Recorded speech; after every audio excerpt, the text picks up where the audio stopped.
नमस्ते और आप सभी का हमारे चैनल पर हार्दिक स्वागत है। दोस्तों, वेस्ट अफ्रीका का एक देश नाइजर में मिलिट्री कू हो चुका है और वहां के प्रेसिडेंट को बंदी बना के जेल में रखा गया है। तो क्या है पूरा मामला, वो आज के वीडियो में हम डिस्कस करने वाले हैं। तो चलिए इस इंटरेस्टिंग टॉपिक को शुरू करते हैं। 1960 के बाद नाइजर में पहली बार एक डेमोक्रेटिकली इलेक्टेड प्रेसिडेंट आया था और उनका नाम है मोहम्मद बजूम। नाइजर इस दुनिया का सबसे गरीब देशों में से एक है। नाइजर देश का 2/3 तो सहारा डिजर्ट कवर करता है और शॉकिंग बात यह है कि प्रेसिडेंट के गार्ड ने ही उनको बंदी बना के रखा है। जनरल अब्दुल रहमान सायानी का कहना है कि हमारे देश में आतंकवादी गतिविधियां हद से ज्यादा बढ़ चुका है और इसमें नाइजर के साथ और 2 देश शामिल है जो कि आप मैप में देख सकते हैं। एक है माली, दूसरा है बुर्किना फासो। नाइजर में इन्फ्लेशन अपने पीक पर है, जिसके वजह से वहां पे आम जनता सरकार से परेशान हो चुका था और गवर्नमेंट कुछ कर भी नहीं पा रहा था और इसी वजह से वहां पे ज्यादातर लोग इस तख्तापलट को सपोर्ट कर रहे हैं। मार्केट में सामान ज्यादा है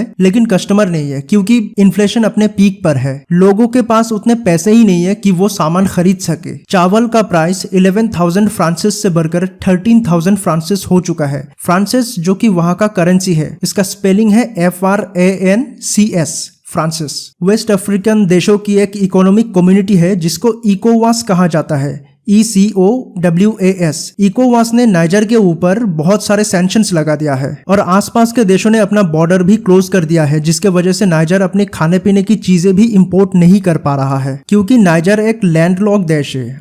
इंपोर्ट एक्सपोर्ट करने में तब इजी होता है जब देश में कोई पोर्ट होता है, लेकिन सागर नाइजर से बहुत ही दूर है। नाइजर में कोई सागर है ही नहीं। दोस्तों, इकोवास जिसने नाइजर के ऊपर सैंक्शंस लगाया है उसके बारे में कुछ फैक्ट्स जान लेते हैं। इकोवास का फुल फॉर्म है economic community of west African states. इसको फ्रेंच में सेडियो भी कहा जाता है और इसको 1975 में लागोस ट्रीटी के तहत बनाया गया था और इसका ऑब्जेक्टिव यह है कि इसके मेंबर्स कंट्री की इकोनॉमिक प्रोस्पेरिटी। इकोवास में टोटल 15 मेंबर्स हैं और इनमें से नाइजर भी एक है। टोटल मेंबर्स के लिस्ट आप इस वीडियो को पॉज करके देख सकते हैं। नाइजर कू के लीडर्स ने 26 जुलाई को तख्तापलट किया था और तब से बॉर्डर्स को बंद कर दिया था, लेकिन कुछ नेबर कंट्री के साथ बॉर्डर्स को रीओपन करने का अनाउंसमेंट मंगलवार को किया है। लोग और सामान फिर से अल्जेरिया, लीबिया और चाद तक मूव कर सकते हैं क्योंकि ये तीनों देश इकोवास का मेंबर नहीं है। लेकिन माली और बुर्किना फासो, जिनके साथ अक्सर जिहादी क्लैशेस होता रहता है, जो कि मैंने पहले भी आपको बताया था, ये दोनों देश इस कू को सपोर्ट कर रहे हैं क्योंकि आतंकवादी गतिविधियों से